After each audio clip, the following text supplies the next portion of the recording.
Hey guys, wanted to show you the last kind of problem that you will see like this. How does y change as x changes? And this one, they will give you an equation. Now there's four different equations that I have set up here for you, just examples. And you can really tell what's happening to y as x changes just by looking at the equation. I think the last time I did it, what we did was we did a t-table, and we actually just picked random numbers for x, and we, based on that, we made a t-table. So like when x was 0, we did one for that, for 1, or for 2. I just picked some small numbers because it was easier to do it that way. But whenever you do it like this, when x is 0, you have 6 times 0, which is 0, minus 4, which is negative 4. So in that case, y would equal negative 4. Okay?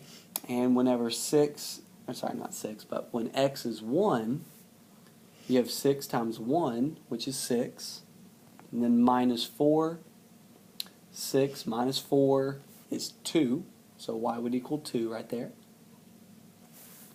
And when x is equal to 2, you have 6 times 2, which is 12, and 12 minus 4, which is 8, and so y would equal 8 right there.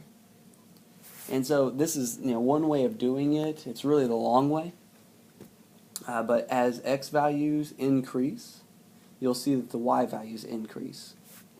Now, really the quick way of doing these, if they give you a problem like this, is just to look at the number that's attached to the x, and that's going to be the key factor. If the number attached to the x is positive, then I can tell you that as x increases, y will increase. Like this next one here, the number attached to the x is a negative number, negative 3x. That tells me that as x increases, the y value is going to decrease. Okay, it's just a dead giveaway. That number that's attached to the x is called the coefficient. Okay, the number attached to the variable there is called the coefficient. And when the coefficient is negative, you're going to have a negative slope.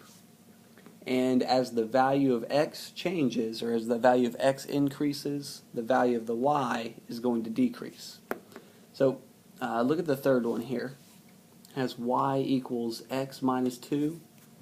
It actually doesn't look like we have a coefficient there, but we do. It's actually just the number 1. It's not there, and we don't have to write it, so it's just 1x minus 2. Y equals 1x minus 2. So is that positive or negative? It's a positive number. So in this case, as the x values increase, the y values are going to increase as well. And on the last example here, it's a negative x. Actually, I wrote this one backwards.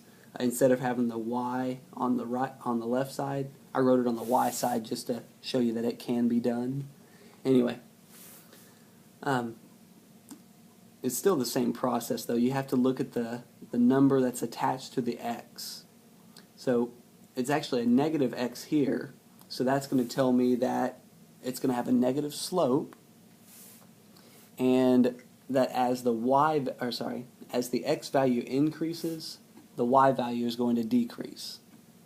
So anyway, that's just the shortcut on how to tell whenever you're looking at equations in these kind of problems. So that should help you out. Thanks.